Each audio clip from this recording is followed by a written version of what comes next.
This day in Philly sports history is proud to be a part of the Clashing Conferences Sports Fan Network, where passionate fans make powerful content. Check out theclashingconferences.com and join the squad today.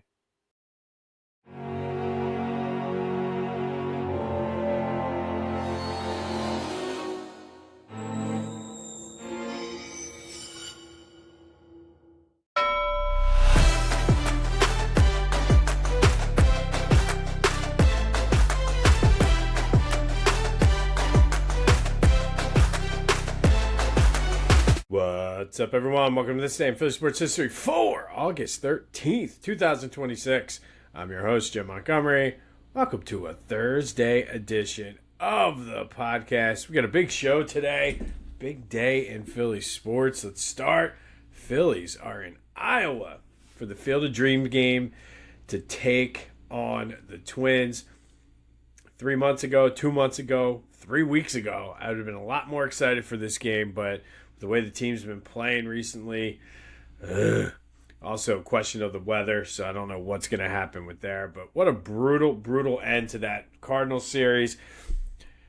After scrapping and pulling off a gutsy, I guess you could call it, win on Monday, they lose with Christopher Sanchez on the mound on Tuesday, and yesterday Zach Wheeler was not at his best. Wasn't terrible, but the offense just did not pick him up. Jose Alvarado struggled again.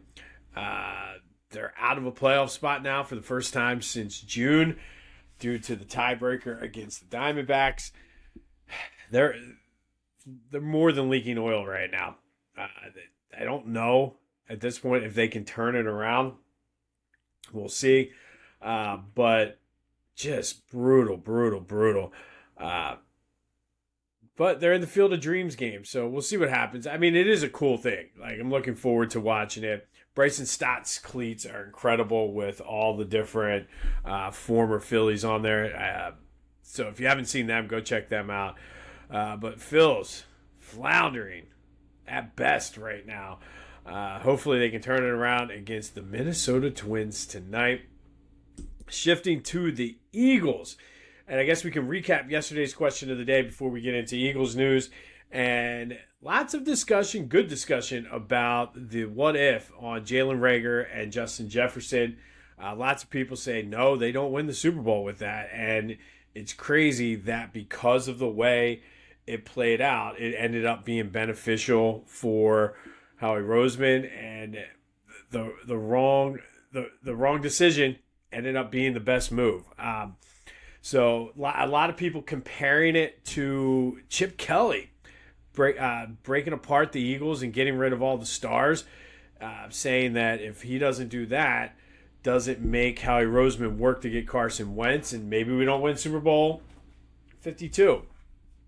So lots of interesting discussion on that. Thank you for doing that. Glad the question of the day is back. Phillies today, question of the day. Are they cooked? I think as I was looking through like my time hop stuff, like old social media posts have been popping up, and consistently over the past week, over the past 2-3 years, we've been having the same questions about this team, whether it be pitching, whether it be hitting, whether it be the bullpen. I just don't know another year earlier, or another year older, I should say, if they can bounce back. So are the Phillies cooked? That is today's question of the day, 267-495-8531. That is the Back to the Future voice and text line. Hit me up on any of my social media, at Philly Jimbo. And, of course, the Discord channel. The link is in the description. But are the Phillies cooked?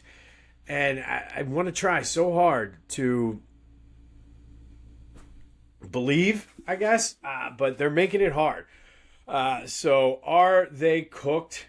I'm leaning more toward they are, but what say you? 267-495-8531.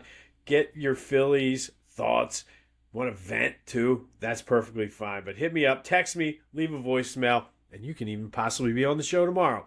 267-495-8531. All right, to the Eagles. And Vic Fangio said it looked like Jalen had lost a step last year, but he looks much faster. And a lot of people have been noticing and saying that, which is good.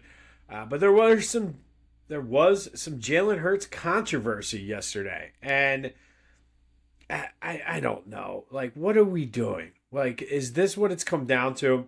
The Eagles social media team put a clip up of Quinyon making a great play on a ball, intercepting Jalen Hurts. And the Bills happened to do something very similar with Josh Allen, and I forget which of their corners did it. And everybody was comparing the engagement on Twitter. And it was like 3 or 4 times the amount of engagement for the Jalen Hurts Eagles one. Okay, we're nuts here in Philly, rightfully so. Like, I get that we're going to have more because once the Eagles did it, the next person retweets it, then they retweet it, and so on and so forth down the line. I didn't retweet it, but I was engaging with multiple places on that clip, or through multiple accounts on that clip. And then people are saying, oh, well, the Eagles did it on purpose to try to motivate Jalen. And it's like, wait a minute. Maybe they were just trying to highlight the fact that Quinyon, who is an all-pro quarterback, made a great play. And then I saw, and I like the show, I like this guy, but then Emmanuel Acho saying they knew what they were doing and rage bait and trying to send a message. And I'm just like, seriously, what are we doing? The fact of the matter is, we have a pretty good defense. So you can't just put offensive highlights on there. The defense has been balling out from everything I'm hearing in practice. Let them have their moment too. And truthfully, I hear people saying it was a duck. It was a perfectly thrown ball by Jalen. Quinyon made a good move on it. Hollywood Brown just stopped and waited for the ball. Had he made a move, maybe he breaks it up and it's not that big of a deal. Maybe he catches it and the highlight gets flipped. But we're scrutinizing plays in practice. Practice, not the game, practice. It's just crazy that a clip celebrating a great play has turned into Jalen bashing. Like, I don't see, it's become a national story. Like, I don't see them talking about the Josh Allen play.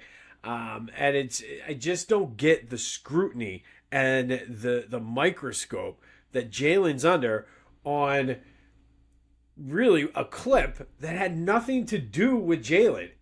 The whole point of the clip was to highlight Quinyon's play. And it turned into Jalen sucks. I just don't get it. What are we doing? What are we doing? And I'm not going to stand here and shout from the rooftops that Jalen is the best quarterback in the league. Not going to say this, that, or the other. I'm just saying, what are we doing? Like, how does this become a national story because Quinyon made a good play? Hollywood Brown didn't necessarily run the right route.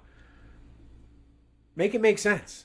Make it make sense. This season cannot come soon enough. And I blame the Phillies for sucking so bad right now that we're critiquing a 10-second clip from the Eagles social media account because the team is that bad.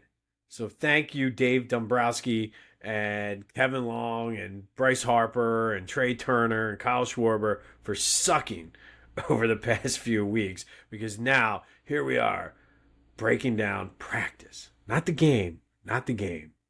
Practice. All right, we do have some Sixers news. The full NBA schedule will be released today. I did see that the Sixers are playing on MLK Day. They are playing on President's Day, which I think because of the way the calendar falls, President's Day is the day after the Super Bowl. So maybe we'll be celebrating an Eagles Super Bowl win with the Sixers playing on President's Day. Not really, not going to go through the schedule and break it down like we do for the NFL, but we'll finally get some clarity on tickets, which apparently tickets for opening night up in New York, $2,000. Again, what are we doing? This is ridiculous. Absolutely ridiculous. Has the world gone crazy?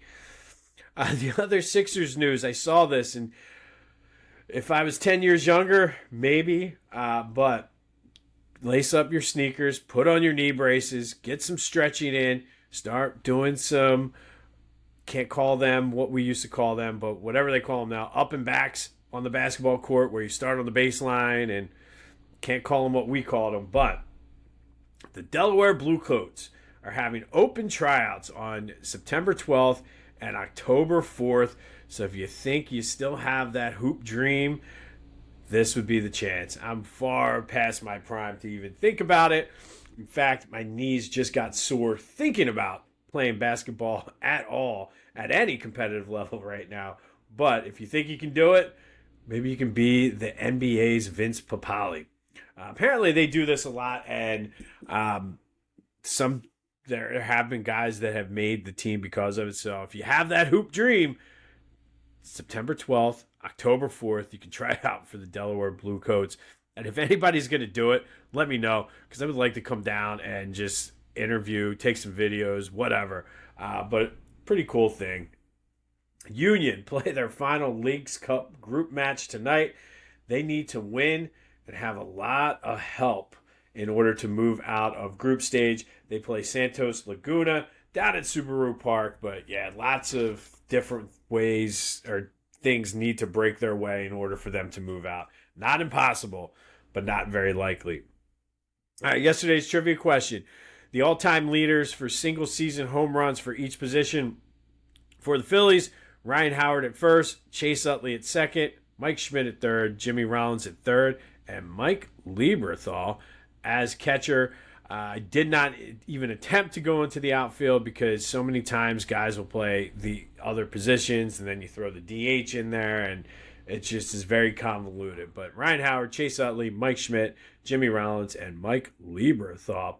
I mentioned all my socials at Philly Jimbo. Subscribe to the YouTube channel as well. I can't stress this enough. That is one of the biggest keys. Follow me on all those social media platforms and subscribe to the YouTube, as well as whether you're listening on Spotify or Apple. All of those things help us get into a better rotation. Colin and I will be recording a new Brotherly Birds breakdown, getting ready for Saturday's preseason game against the Ravens. And don't forget, there's still time in summer to go to the Jersey Shore. If you're in Sea Isle, Stone Harbor, Avalon, Wildwood, or Ocean City, Beach Caddy can take the stress out of your Jersey Shore trip. Even if you're going down for a weekend or day, they'll move you in, move you out. And then, of course, beach carts, best beach carts at the Jersey Shore. Use the promo code Jim Montgomery to take 10% off move in, move out, and beach cart rental. And go to beachcaddy.app and take the stress out of your Jersey Shore vacation.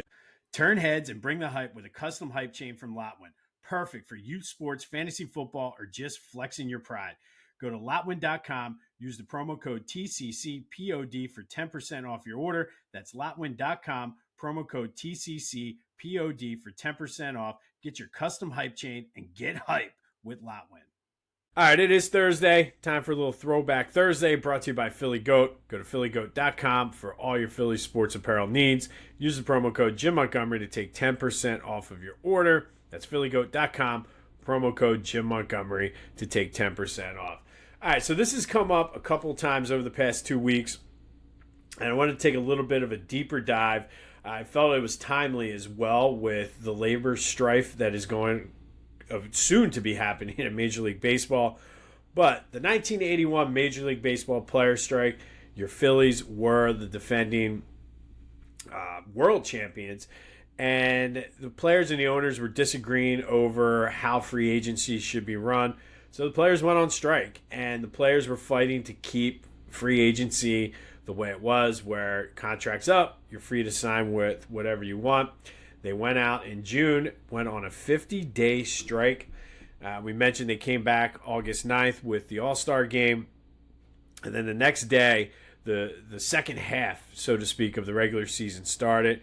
And essentially what they did, they split the season into two halves. So the first half division leaders were guaranteed to make a playoff spot. And then whoever won the division in the second half, they would get a playoff spot and they would play in a division series. I did look it up, and if the same team had won both, it would have essentially gone to the next highest division record person. Didn't happen that way. There was different division winners for each of the halves, so it kind of worked out that way. Our Phillies were the first half winners. The defending champs were playing well before the strike happened. They ended up losing the second half. I think they finished third in the NL East in the second half behind the Expos and I believe the Cardinals. So they played the Expos in the first ever Major League Baseball divisional series, lost to the Expos in 5. Kind of a quirky way to do it, especially because the Phillies had all kinds of momentum before the strike and just could never fully get there. But it did go the full 5 games that series against the Expos. And one of the quirky things, even more so in this, is that the Cincinnati Reds and the St. Louis Cardinals, had the season not been interrupted and it had been a full season, they had the best overall records in the NL West and the NL East respectively, but they didn't win because they didn't win either half. So the Expos had a better record than the Cardinals, and the Dodgers, or the Astros, I guess it was, I think. The Astros had a better record, so that's the way it kind of worked out, and they were on the outside looking in. Lots of people still say that it cost the Phillies a chance to go back-to-back because of how well they were playing pre-strike. Who knows what's going to happen now with this offseason. I guess one little tidbit of hope, I guess, is the 2 player strikes that I remember in Major League Baseball. Obviously the 1981 and then the 1994. In 81, the Phillies were the defending world champions, and in 94 they were the defending National League champions. So if there is a strike or a work stoppage in Major League Baseball, history says that maybe the Phillies will be coming off a World Series appearance. Maybe that's a pipe dream as well, especially the way they've been playing. But that is Throwback Thursday, brought to you by Philly Goat. Go to phillygoat.com, use the promo code Jim Montgomery to take 10% off of your order. All right, August 13th, I'm going to hop in the Wayback Machine and go to 1939. And the Philadelphia A's split a doubleheader with the New York Yankees at Shibe Park. Game 1 was tied in the bottom of the 9th when Frankie Hayes hit a 3-run walk-off homer to give the A's the 12-9 win. Whatever they did in that first game, it's really pissed off the Yankees because they came out like gangbusters in Game 2, held the A's to 3 hits, and the Yankees had 23. So they were pissed off about losing that game in walk-off fashion. Yankees would go on to win it 21-0. And the game was called after the 8th inning due to the curfew rules because of the Pennsylvania Sunday Blue laws. The Yankees just put that much of a beating on the A's that they couldn't even get the full 9 innings in. Curfew was 7 p.m. It couldn't play past 7 p.m. on a Sunday night in Philly or Pennsylvania, I guess, at the time. Now, this tied a Major League record for most lopsided shutout. It was the worst loss for the A's in Shibe Park history. They weren't a very good team, but like I said, whatever they did in Game 1 to win it really pissed off the Yankees as they out-hit the Phils by 20, or out-hit the A's by 20, outscored them by 21, and just put the smackdown on the A's on this day. And that happened in 1939. All right, that leads us into today's trivia question. There are 2 teams in Philly at the time. The Phillies were the other one. What is their modern-day record for most lopsided loss? So what is the Phillies' worst loss in modern history? Essentially, we're going like 1950 and forward on that. Hit me up on the Back to the Future voice and text line, 267-495-8531, or any of my social media accounts or the Discord channel. But what is the Phillies' modern-day record for most lopsided loss? All right, fast forward to 1948, and after giving up 3 runs in the top of the first, Phillies stormed back. First 10 batters reached base safely. They scored 9 runs before the Giants even recorded an out, and when the dust settled, they erased the deficit and were up 10-3 after the first inning. The 9 runs without an out set a major league record that stood for 55 years until the Red Sox scored 10 runs. I'm sorry. Yeah, 9 runs until the Red Sox scored 10 in 2003. The 9 runs without an out is still tied for the National League record. Phillies would go on to win this game 12-7. But what a first inning for the Phils on this day. And then we're going to go to 1972 next. And on this day, 67-year-old tightrope walker legend Carl Walenda walked across the vet on a 600-foot cable, went from the right field foul pole to the left field foul pole. It was about 140, 150 feet above the field in the stands. He did it with no net in between doubleheader games.